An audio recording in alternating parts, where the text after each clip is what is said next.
मंडळी, आपणा सर्वांचं मनपूर्वक स्वागत. आजच्या ज्योतिष वर्गामध्ये आपल्याला शिकायचं आहे ते म्हणजे चंद्र आणि मंगळ या दोन ग्रहांचे मानवी जीवनावर होणारे परिणाम. आपणा सर्वांनाच माहिती आहे की चंद्र हा स्त्रीचा कारक ग्रह आहे, चंद्र पत्नीचा कारक ग्रह आहे, चंद्र मातेचा कारक ग्रह आहे. चंद्र आणि मंगळ ज्यावेळी हे दोन ग्रह एकत्र येतात, चंद्र जल आहे तर मंगळ अग्नी आहे, म्हणजे नक्कीच या ठिकाणी चंद्रमंगळ युती जर कुंडलीमध्ये आपल्याला पाहायला मिळत असेल इतरत्र कुठेही, तर अशा युतीचे परिणाम मानवी जीवनावर काय होत आहेत, तर खास करून अशा व्यक्ती, स्त्री असो किंवा पुरुष असो, तर अशा व्यक्ती ह्या मुळातच हटवादी असतात. आपलं तेच म्हणणं खरं करण्याकडे त्यांचा कल असतो, दुसऱ्यांचं अजिबात ते ऐकून घेत नाहीत आणि स्वतःच्या हटवादीपणामुळे ते आपल्या जीवनामध्ये नुकसान करून घेऊ शकतात. मंडळी, यांना तर साधी चेष्टा मस्करी सुद्धा सहन होत नाही आणि म्हणून त्यांचे विपरीत परिणाम सुद्धा त्यांच्या जीवनावर सुद्धा फार होतात. म्हणजेच का की जवळ जोडलेली नाती सुद्धा या स्वभावामुळे तुटू शकतात.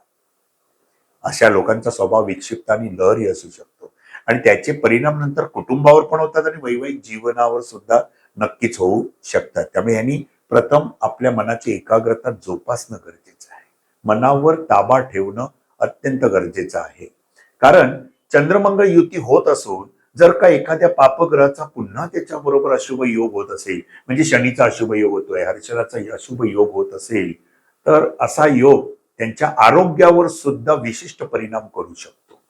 आणि चंद्र मातेचा कारक आहे, त्यामुळे ज्याच्या कुंडलीमध्ये चंद्राच्या मंगळाशी, चंद्र या ग्रहाचा मंगळाशी अशुभ योग होत असेल, चंद्रमंगळ युती असेल, चंद्राच्या प्रतियोगामध्ये मंगळ असेल, चंद्रापासून चतुर्थ स्थानामध्ये मंगळ असेल किंवा चंद्र मंगळ षडाष्टक योग होत असेल, तर त्याच्या मातेच्या आरोग्यावर सुद्धा त्याचा परिणाम होतो. मातेचं एखादं ऑपरेशन पण नक्कीच झालेलं असतं. पाहिजे तर तुम्ही विचारून पहा, चंद्रमंगळ युती, चंद्रमंगळ प्रतियोग जर असा योग असेल तर मातेला सुद्धा आरोग्याच्या तक्रारी असतील, एखादं तिचं ऑपरेशन सुद्धा, शस्त्रक्रिया सुद्धा करावी लागली असेल. मंगळ शस्त्रक्रियेचा कारक ग्रह आहे.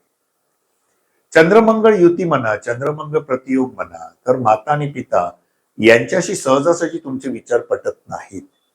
कारण कोणाकडे तरी हटवादीपणा असतो तुमच्याकडे आणि त्यामुळे माता आणि पिता यांचं नातं सलोख्याचं नसतं. कुठे ना कुठेतरी त्याच्यामध्ये वैचारिक मतभिन्नता नक्कीच पाहायला मिळते. चंद्रमंगळ युती जर का समजा कुंडलीच्या द्वितीय आणि 12व्या स्थानामध्ये जर असेल, तर 2 आणि 12 ही जी दोन स्थान आहेत मित्रांनो, आपल्याला सर्वांनाच माहिती आहे की दोन स्थान आपल्या नेत्रांशी संबंधित आहे, डोळ्यांशी संबंधित आहे.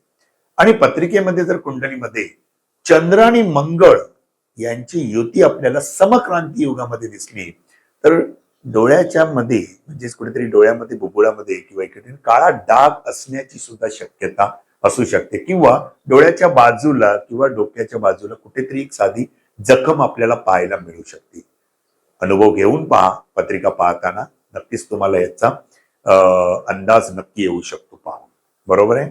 आता चंद्र आणि मंगळ ही युती जर आपल्याला 6-12 मध्ये सुद्धा दिसत असेल, तर ही युती सुद्धा काही वेळेला आरोग्यासाठी अत्यंत त्रासदायक जाऊ शकते. चंद्रमंगळ युती रोगस्थानामध्ये असेल तर या ठिकाणी आरोग्याच्या तक्रारी तुम्हाला भरपूर जाणवतील.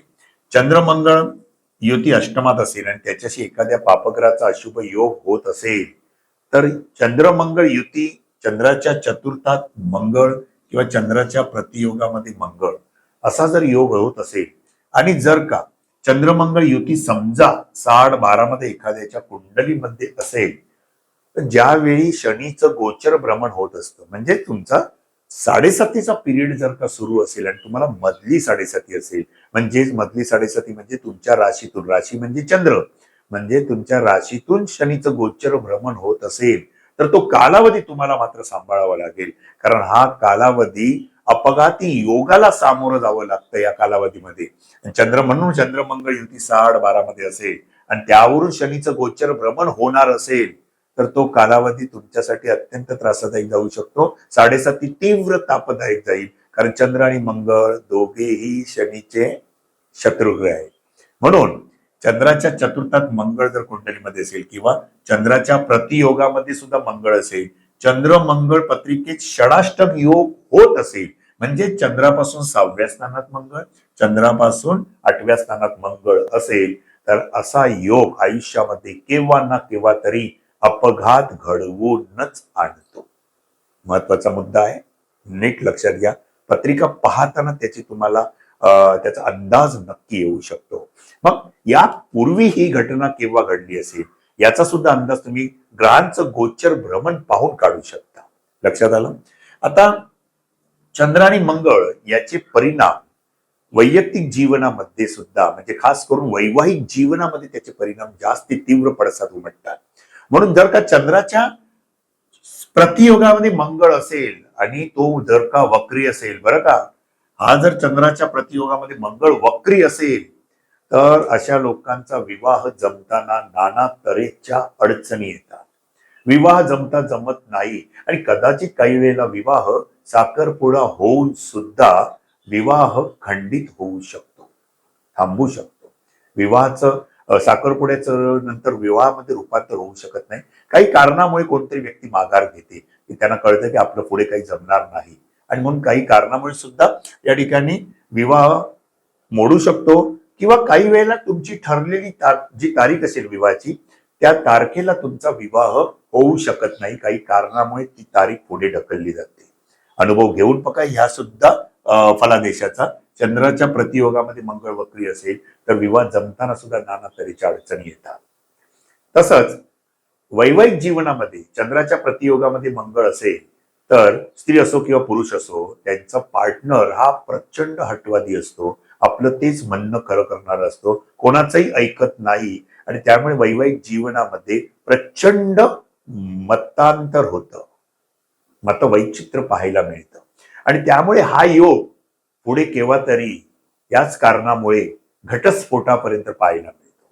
म्हणून काही वेळेला पत्नी सुद्धा काही दिवसांसाठी माहेरी अयोंग असलेली असते, वर्ष 2 वर्ष.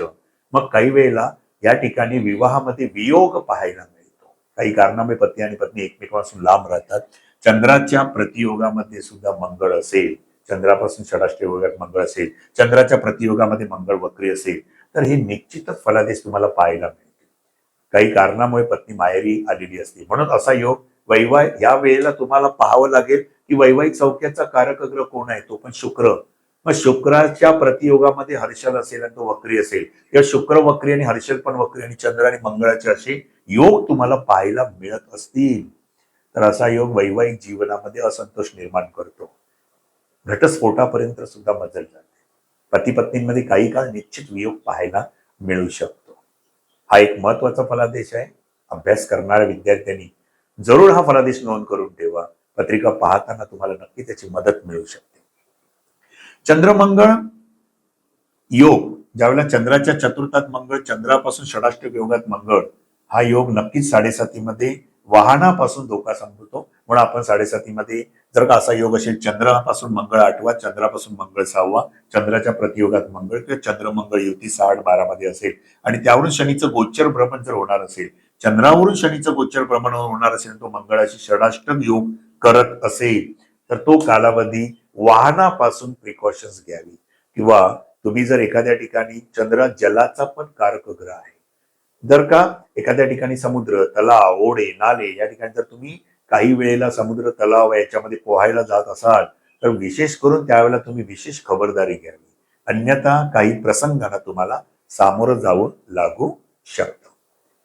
चंद्र आणि मंगळ युती असेल तर आकांडांड हटवादीपणा किंवा चंद्राच्या समोर मंगळ असेल तर नक्कीच मनाची स्थिती ही थोडी गंभीर असते. काही वेळेला जसं मगाशी मी तुम्हाला सांगितलं की थोडी चेष्टा मस्करी सुद्धा सहन होत नाही आणि म्हणून काही वेळा ही लोक आकांडांड करण्यामध्ये फार म्हणजे आकांडांड फार मोठ्या प्रमाणावर करू शकतात. आणि म्हणूनच रवी, बुध आणि शुक्र हे पण भावनाशील ग्रह आहेत. चंद्र, बुध, शुक्र हे भावनाशील ग्रह आहेत. चंद्रमंगळ युती असेल, चंद्रमंगळ प्रतियोग होत असेल आणि इतर पापग्रहांचा त्याच्याशी पुन्हा अशुभ योग होत असेल, त्याच्यावर पाहत असेल दुसरा पापग्रह, आणि अशा वेळेला शुक्र आणि बुधासारखे ग्रह सुद्धा पापग्रहांनी पीडित झालेले असतील तर हा भावनांवर अंमल करणारा योग आहे. म्हणजेच काही वेळेला वेड्याचे झटके येणं किंवा रागाच्या भरात कुठली कृत्य करणं, आपल्या मनावरचा ताबा सोडून देणं किंवा अत्यंत डिप्रेशन मध्ये जाणं, नैराश्याकडे जाणे, त्या आवेगामध्ये येऊन कुठली कृत्य करणं, अशाकडे याचा योग नक्कीच लागू शकतो. तसाच बुध जर का कुंडलीमध्ये वक्री आहे, चंद्रमंगळ युती असून बुध वक्री आहे, बुध पापग्रहाच्या प्रतियोगामध्ये, हर्षलाच्या प्रतियोग आहे, बुध हर्षल युती आहे, शनी बुध प्रतियोग आहे, अशा योगामध्ये मेंदूवर त्याचे विपरीत परिणाम होऊ शकतात. आणि म्हणूनच फिट्स येणं, आकडी येणं, चक्कर येणं, भोवळ येणं, किंवा काही वेळेला मतिमंद मुलांच्या कुंडलीमध्ये सुद्धा असे योग आपल्याला पाहायला मिळू शकतात. नंतरची गोष्ट म्हणजे चंद्रमंगळ जर का 6, 8, 12 मध्ये असतील, किंवा चंद्र आणि मंगळामध्ये, चंद्र लग्नात आहे, मंगळ अष्टमात आहे, चंद्र लग्नात आहे, मंगळ षष्ठात आहे, किंवा चंद्र मंगळ 6, 8, 12 या स्थानांमध्ये जर का त्यांची युती असेल, तर असा योग खास आजार पण दाखवतो, तो म्हणजे रक्तविकार देतो. मूळ व्याधीसारखे आजार होतात, पित्त विकार बळवतात, आणि काही वेळेला रक्ताचे सुद्धा विकार पाहायला मिळू शकतात. कुंडल्या पाहताना या फलादेशाचा सुद्धा जरूर विचार करा. तुम्हाला ही फलादेश निश्चितच पाहायला मिळते. आणि म्हणून मित्रांनो, आताच्या ह्या लेक्चरमध्ये मी तुम्हाला चंद्र आणि मंगळ यांचे मानवी जीवनावर परिणाम काय होऊ शकतील याच्याबद्दल थोडक्यात माहिती सांगितलेली आहे. अशाच ग्रहयोगांची माहिती आपण पुन्हा पुढील लेक्चरमध्ये आपण पाहू. आणि हो, जर का आपल्याला हे लेक्चर्स आवडत असतील तर ज्योतिष शास्त्राचा जे विद्यार्थी अभ्यास करत असतील त्यांच्यापर्यंत हे लेक्चर्स जास्तीत जास्त शेअर करा. आणि हो, आपल्याला जर का हे लेक्चर्स आवडत असतील तर नक्की सबस्क्राईब करायला विसरू नका, आणि इतरांपर्यंत ही माहिती जरूर पोहोचवा, आणि आपला अनुभव सुद्धा आम्हाला कळवा. आपल्याला अजून कुठल्या योगाबद्दल माहिती जाणून घ्यायची असेल याबद्दल सुद्धा कमेंटमध्ये आम्हाला नक्की माहिती सांगा. आपण भेटू पुन्हा पुढच्या लेक्चर. वाचत राहा, ऐकत राहा, शिकत राहा. नमस्कार.